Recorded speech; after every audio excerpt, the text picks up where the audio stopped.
Hello there.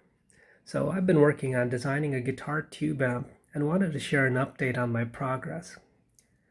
I'm hoping this could be helpful to someone who wants to build their own tube amp and wants to learn about biasing tubes and building a high voltage power supply and all that cool stuff. I should mention that I'm not an expert on working on tubes, and this actually happens to be my first time using them in a project. But I'm going to share what I've learned so far, and maybe you'll find it helpful and help you get started. So what I have here is a 2-tube amplifier circuit. The smaller tube is the preamp stage, and the bigger one is the power amp. For the speaker, I'm just using this little Vox D85 for now. I'm building this circuit on this board because it makes it a little easier to experiment. Later on, this will move into an enclosure, but for now it's just going to live on this board. Over here I have the power supply, which consists of an isolation transformer and a rectifier circuit. Tube circuits do require high voltage, so be very careful when working on this. Anyway, now that I warned you, let's talk about how this works. Here's a quick overview on how a vacuum tube works. So inside a tube, we have what's called a filament or heater. And this is kind of similar to a light bulb. So when you turn it on, it gives off a beautiful warm glow. And the purpose of this filament is to heat the cathode, which sits right next to it. When the cathode is heated, it releases electrons into the vacuum. And it's kind of similar to making popcorn. You can think of the electrons as popcorn and the cathode as a pan. So when you heat the pan, eventually the popcorn pops off.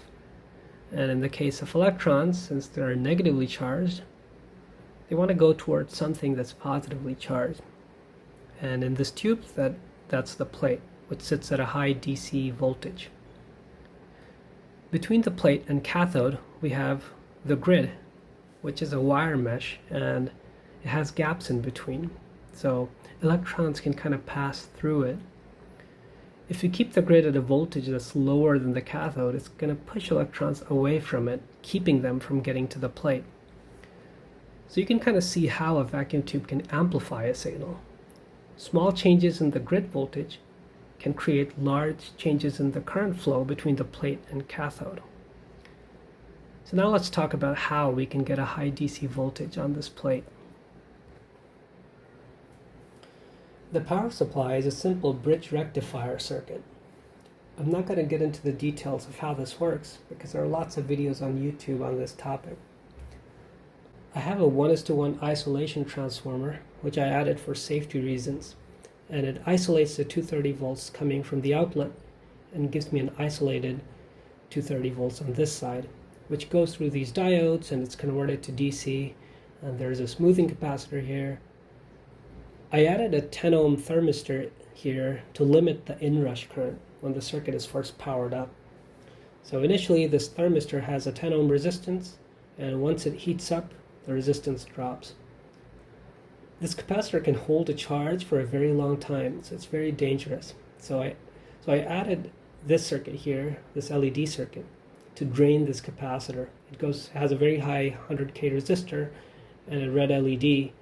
So this drains the capacitor and also gives me a visual indication when there's dangerous voltage on this capacitor. What I end up with is 325 volts DC, which goes into the plate. The tubes that I'm using need about 6 volts for the filament.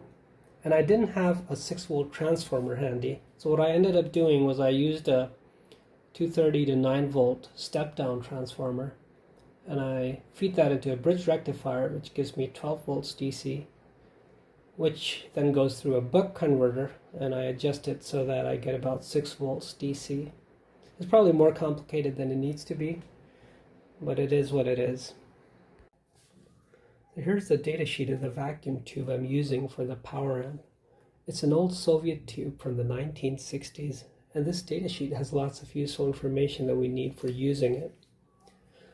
For example, it tells us what the heater voltage should be, and it tells us how much current the heater draws. It tells us the grid voltage, and so yeah, there's lots of useful information here. We should always pay attention to the maximum and minimum ratings. So, for example, the heater voltage should be between 6.6 and 6 volts. And the anode power dissipation should not exceed 12 watts. So those are things that we'll have to consider when designing a circuit. This confusing diagram here tells us what the different pins on this tube do. You'll notice that this tube seems to have 2 grids, but this one is actually called a screen. And in a tetrode, this sits between the plate and the grid. The purpose of the screen is to isolate the grid from the plate, because the plate and grid kind of behave like a capacitor. Adding a screen in between them reduces the capacitive effects. If you connect the screen directly to the plate, it just becomes an extension of the plate, and it behaves as a triode. We have some graphs here. This one in particular is very useful. It tells us the anode characteristics of this tube, and we're going to use this for biasing this tube properly. On this page we have some more graphs. This one is again the anode characteristics for a triode connection. We're not going to be using this because we're going to be using ours as a tetrode.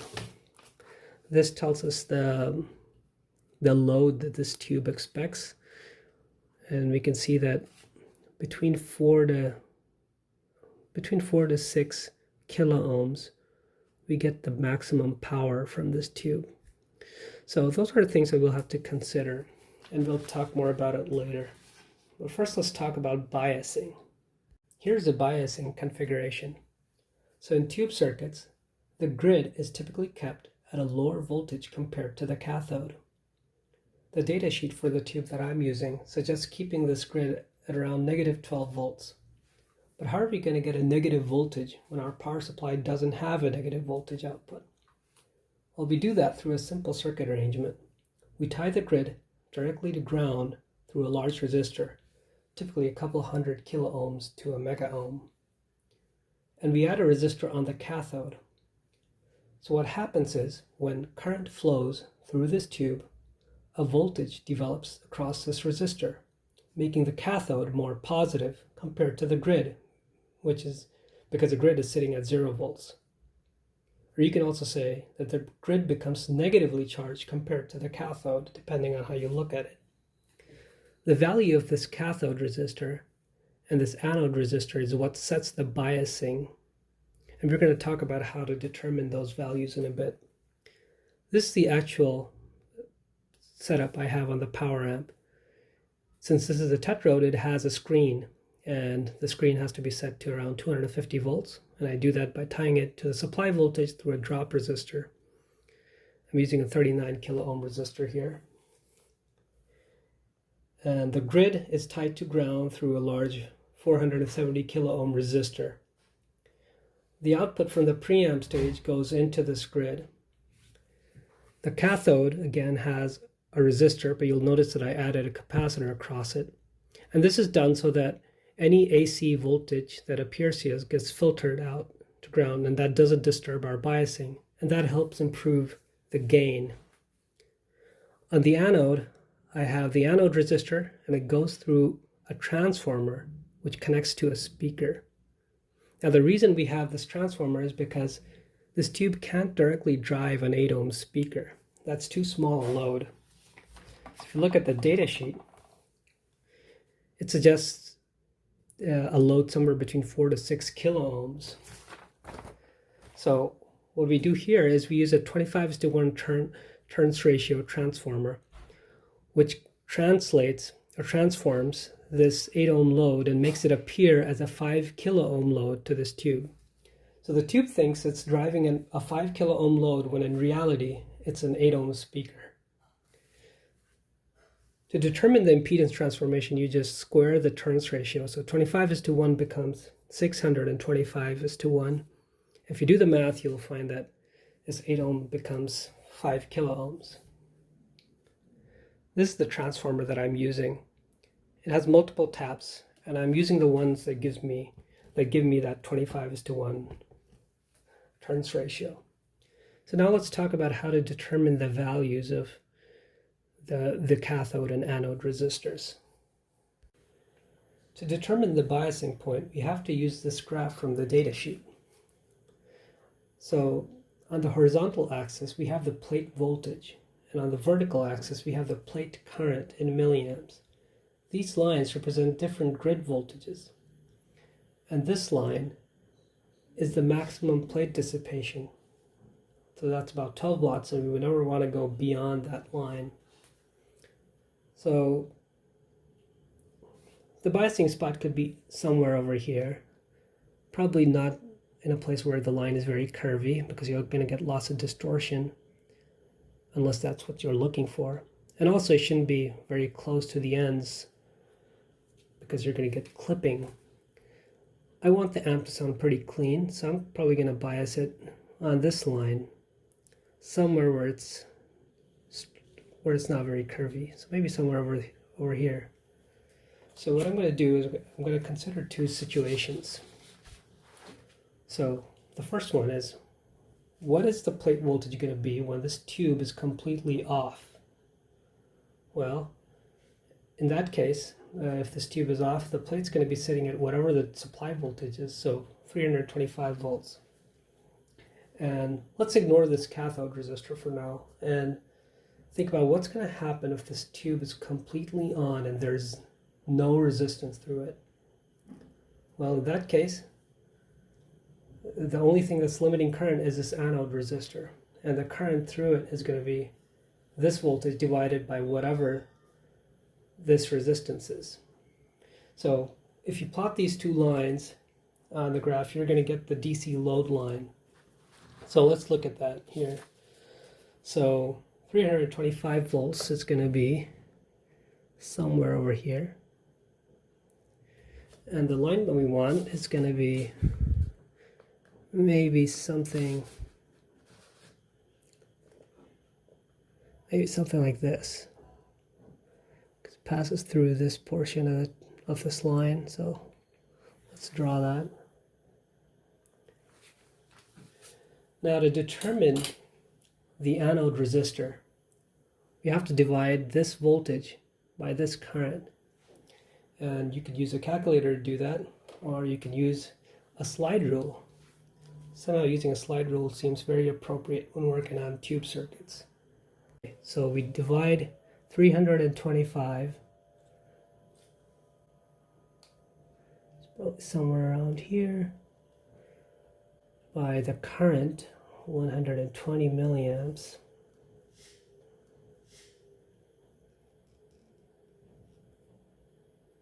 And that gives us our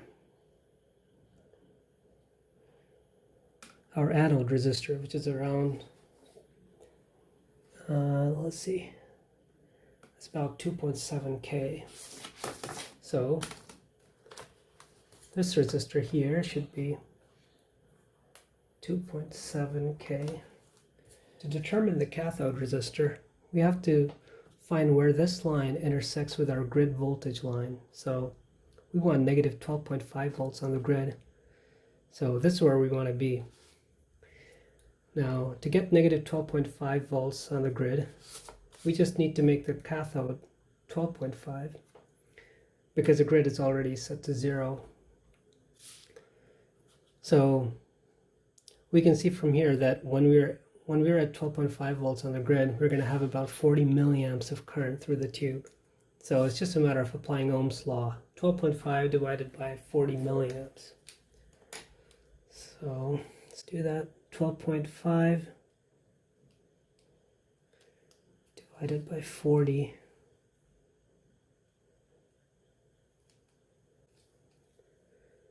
And that gives us about 312 ohms. Or we can just use the nearest resistor. 330 ohm should be good enough. Alright, I have the circuit powered up. Now, moment of truth. Let's see if our slide rule calculations hold up. So I have two meters connected. One's measuring the voltage on the cathode resistor, and the other's measuring the plate voltage. We were aiming for a grid voltage of negative 12.5, which means a cathode voltage of 12.5, and a plate voltage of around 220 volts. The cathode here is sitting at 13 volts, which is pretty close considering that I just used the nearest value resistors that I had on hand. And the plate is sitting at around 215 volts. I'm pretty happy with that. It's always nice when theory lines up with reality. For the anode resistor, I had to add a couple of resistors in parallel because I realized they had to drop around 100 volts with 40 milliamps of current. So that's about 4 watts. So I'll definitely have to upgrade these with bigger resistors later. Our power amp doesn't have enough gain to amplify a guitar signal on its own. So we have to add a preamp stage. For the preamp, I'm using this other Soviet tube. And this tube actually has two triodes in one. So you can see a plate, a grid, and a cathode, and another plate, grid, and cathode. And they have a shared heater. So this datasheet also has this graph that we can use for biasing this tube. And I have a bigger version of this, and I've actually already determined the biasing point, so I won't bore you with my slide rule calculations.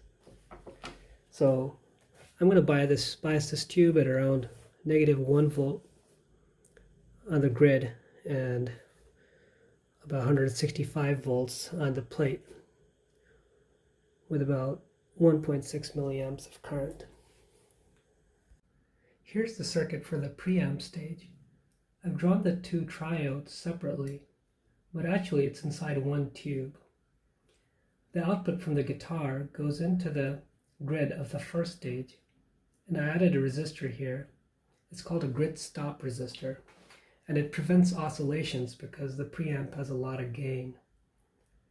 There's a 100 kilo ohm resistor on the anode and a 680 ohm on the cathode.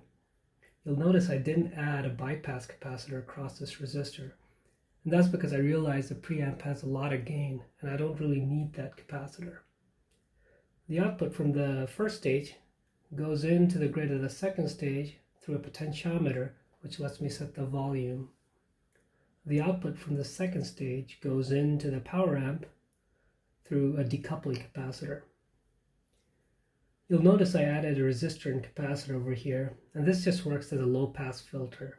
So if there's any noise over here, it's going to have to charge and discharge this capacitor through this resistor. And the capacitor doesn't want to change its voltage very easily, so it ends up damping any noise. It's kind of similar to how a suspension system works in a car. I wanted to talk a little more about this load line. So this load line and your biasing point are going to influence your amp's tone and distortion properties. But this load line only tells you what happens from a DC perspective. When you have an AC signal, like an audio signal going into your amp, it's not going to follow this line. Let's take a look at our preamp stage to understand this. So if you take a look at the first stage, from a DC perspective, the current's going to flow through this resistor into the tube and through the cathode resistor. And that's going to follow this line. But when you have an AC signal, it can also pass through this capacitor and into this resistor to ground. And that's going to have the effect of reducing the load impedance seen by the tube. So on this graph, what's going to happen is the load line is going to rotate clockwise about the biasing point. And that's going to be your AC load line. And you can calculate and draw that line here, and that's going to tell you how your amplifier is going to behave and its distortion properties. If you want to learn about this stuff, I would recommend checking out this website called valvewizard.co.uk. This website has lots of information about designing tube circuits. I'll probably also write about this on my website at some point. Anyway, I hope you enjoyed this video, and I hope you learned something.